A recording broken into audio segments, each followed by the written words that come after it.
Welcome to a special edition of Chai with Molly, a show where we celebrate diversity the Canadian way. I'm your host, and yes, I have been looking so much forward to seeing you. I hope you had a great week. We have an amazing show in store for you. Stay with us. Please join me in welcoming a very special guest to our studio, Thushanth Siva. He is the manager at an autism help center. So let's just talk to him about this problem of autism. Thank you for being here in the studio with us. Me.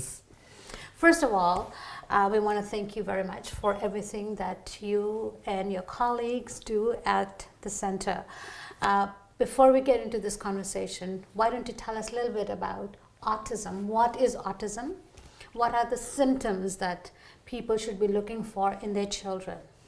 So autism, I like to call it a unique disorder in the sense that when you have a cold, or if I have a cold, we can tell. You're gonna have the sniffles, you're gonna have a runny nose, and I look the same way if I were to have a cold. But with autism, it's a little bit different because you can't see it physically. So that's why we call it a developmental disorder. So it's a disorder that you get when you're younger, and it's a lifelong disorder that continues on with you. Okay, now many people think that there is something going on right now that so many children are getting autism. Is that true, or is it that it has always been there and we just never really diagnosed it properly? So there's a few factors in that. So one is that as of right now, there isn't research that tells us what the cause of autism is. Okay. So it's not necessarily, it's rising right now, but there's a lot of factors that play along with that. So in the sense that maybe 10, 20 years back, the word autism wasn't even there, or it was there, but not a lot of people knew about it. So now when,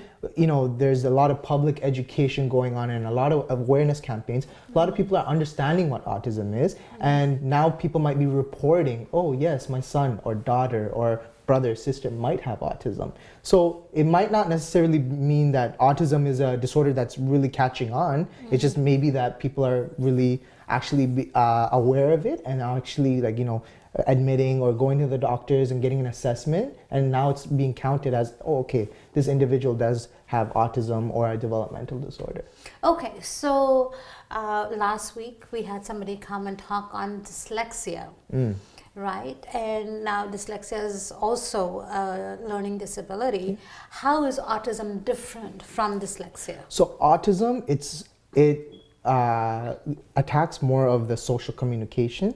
So you might see children or individuals with autism kind of just isolate themselves, right? And it's not just a social aspect that they isolate themselves, but it's a communication aspect as well. So they have a lot of barriers in communication and social interaction. Those are the two big main factors that are affected in an individual who might have autism. Okay. And along with that, you might come across someone who can speak, talk, walk just like I do, but they're just a little bit off in the social aspect, but they have autism. All right. And then at the other end, you might have someone who cannot speak, who cannot communicate. It's just more of sounds and grunts, and they have autism as well. That's why autism, ASD, stands for Autism Spectrum Disorder. So it's actually a spectrum. There's like a high level and a low level. So some individuals might be severe on the autism spectrum scale, which means that you're going to see a lot of aggressive behaviors. They may not be able to talk. Communication is really poor. And then on the low end, where they're almost as typical as anyone their age, but just a social aspect might be off. All right. Now, can children or people with this disorder live normal lives? So that's a good question, and my answer to that is yes and no. Okay. Yes, in the sense that with what we do is with as early as you can get intervention, that's the best way possible. So right as when you find out that, okay, my son or daughter may have autism, and you go through the process and you get some interventions and therapy sessions, ABA speech, then it will help a lot on the long run. And yes, they can live normal lives. We have a lot of adults that live on individually and achieve greatness, but we also have students that maybe, like I said, on the more severe end, they might still need that support from a parent, caregiver, or even just like nurses. There's a lot of services out there. So yes, there are a sector that can live, and then there's other sectors of the population where they might need a little bit support to live Okay, so individually. now before I ask you questions about how you at your center help children, Yeah. I want to talk a little bit about parents, right? Because they, like especially people from South Asian background, children are so, children are important to anybody, but it's like they live for their children, Of course, right? yeah. And then you get this news, right, that your child, that all your hopes and dreams are resting in, suffers from autism. Yeah. Okay, so what do you tell a parent who's going through that, and how, is there any help or support available to parents? So the reason we even started this organization was not just for the children, but for the parents. Because like you said, in the South Asian community or in the Asian community, just to be general, there's a lot of stigma in mental health, not just autism, but just in all mental health. So for a parent, that is the hardest part, accepting, right? What I tell parents is like, if you've come to us for a service, then and you've accepted it, and that's the first step. That's great. That's amazing. That's the hardest step to get by, right?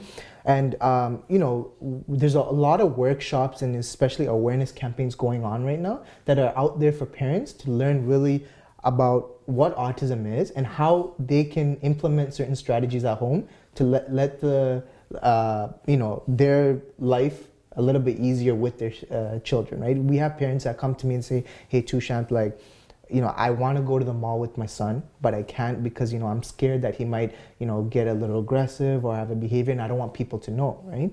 So I'm like, okay, so why don't you start off at home? Let's start off as a simple strategy. Like, let's talk about going to the mall or show a video of what the mall is. So it's not overwhelming for the child, right? So certain things like that. We offer workshops where we empower, our motivation is to just empower families and give them simple strategies that they can try, right? Because when you hear it from someone, it seems like common sense, but at that moment you might not think about it. And it's not rocket science or anything. We're not teaching, it's not a classroom style. It's more of like a friend to friend talk, and we're really gentle in this area because we do understand where families are coming from and their aspects of what mental health means, and we try to just cater to everybody, but we do give professional advice. So what I'm hearing you say is that autism is within the realm of mental illness. Yeah, it is. So it is a disorder. It is a disorder, Okay, yeah. all right. Now, what are some of the things that you do at your center in terms of helping these children who are suffering from this and due to no fault of theirs or their parents? Of course. And that's important because sometimes parents, they are hard on themselves because they blame themselves. Of course. Maybe I did something that caused this. And as of right now, there isn't really, like I said, we don't know if it's a genetic or environmental factors, and we do have parents that kind of blame themselves or blame each other. I know so many parents. Yeah, and it really who wrecks think the that family it's dynamics. my fault. Exactly, Yes. exactly. Okay, so walk us through a process. Okay. Let's take a person who came to your center. What happens from that point on? Sure, no problem. So how it works is when a family comes in, let's say family A comes into our center and they're looking for services. So the first process is going through our intake process. So we have a case management worker, and what he does is he sits down with the family and kind of asks some questions on, okay, so, have you received any services before? If so, where? If not, what are you looking to receive? And with that, we also collect, details such as like financial information, where they work, like what their usual day would be, not to like release anywhere, but to help them in the sense that our case management worker, for instance, if a family is coming in and they're, in terms of financially, they're really low, and they can't afford services, we have a program where we offer free services. Yeah, because I think that is the biggest impediment. It is. Right, because parents who really want their children to receive this help, but really can't afford, because some of these services, from what I've heard, are really very expensive. Exactly. Right? So it's a choice between having a roof over your head and feeding yourself and your children and sending your child. Exactly. For therapy. Yeah. So what happens to families like that? So what we do is we look at the financial situation of the parent, and we have this program, we have a model of care called AID. Assessment, Development, Empowerment, ADE, right? And what we strive for through that program is to help these families out, families that really need services but that can't afford it. So what we do is throughout the year, we collect 40 families that are in need of services, but financially they might not be able to afford it. And we give services such as ABA, which is a behavioral therapy that's evidence proven to be really advantageous for students or individuals with autism. And we also give therapy such as art therapy, dance therapy, music, because Molly, I don't know if you would believe me, but I have students that cannot speak at all, but they can sing magnificently. Yes, I know. That's what I've heard, that Yeah. music. Music has no language. There we go, Yes. right? So some students really benefit from that. And on top of that, our model of care is not just for the student, but for the family, going back to what we talked about. So during this, we give free workshops and strategies, and we have support groups and counseling that, you know, some families might need a counselor to come so they can just like relieve some stress too. Like, because having, like you mentioned, having an individual where you know, put your life and passion and dreams in a child, and when you find out, oh, this child might have an illness, or in this case a disorder, what do? Like, all that mental stress builds up, right? So we have counseling for that as well.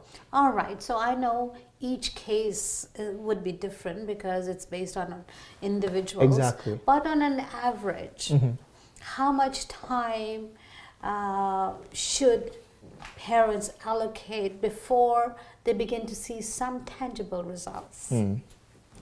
So with students with ASD, I would say, like, you know, repetition is key. So if you really want like results really quickly, there's something called IBI, Intensive Behavioral Intervention. And what that means is that's 40 hours plus of therapy sessions a week for a child. And that's really overwhelming if a student's going to school. That's like a full-time. Exactly, right? So if you get IBI, you'll see results right away. Okay, so what happens when parents are working full-time, and most parents are? Exactly. So they cannot give that 40 hours. Can they send their children and you take care of them? So at our place, we don't do IBI, so that's where I was getting to the next point. We have something called ABA. ABA is the exact same thing as IBI, but just instead of 40 hours, it's a little bit less, 20 to 40 hours. In that case, a student can still go to school, but come in the evening time and have like a 3-hour session with the therapist where they learn key skills that they're lacking, whether it's social, motor skills, whatever it may be. So that way it's easier on the parents, and it's also easier on the child as well, right? All right, so there you go. If you have a child or know of someone who is exhibiting signs of autism, first of all, don't be hard on yourself. Don't blame yourself.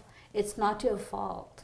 And the good news is there's lots and lots of help available.